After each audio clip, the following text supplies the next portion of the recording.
وآخر دعواهم أن الحمد لله رب العالمين۔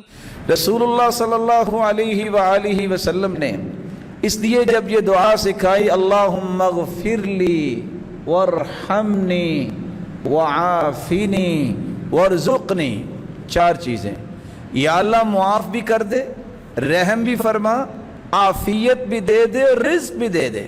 ساتھ اللہ کے رسول صلی اللہ علیہ وآلہ وسلم کے صحابی کہتے ہیں اللہ کے رسول صلی اللہ علیہ وسلم نے اس طرح اپنے انگوٹھے کو ملا کے چار چیزیں، چار نشانیاں، چار انگلیاں دکھا کے کہا فَإِنَّ هَؤُلَاءِ تَجْمَعُ لَكَ دُنْيَاكَ وَآخِرَتَكَ، یہ چار چیزیں جس کو مل جائیں، بخشش، رحمت، عافیت، رزق، اللہ نے اس کو دنیا اور آخرت کی ساری نعمتیں دے دی۔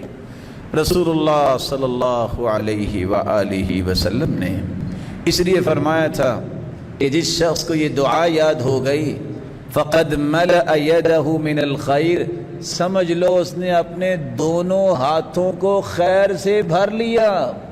یہ دعا یاد ہونی چاہیے، اللہم اغفر لی وارحمنی وعافنی وارزقنی۔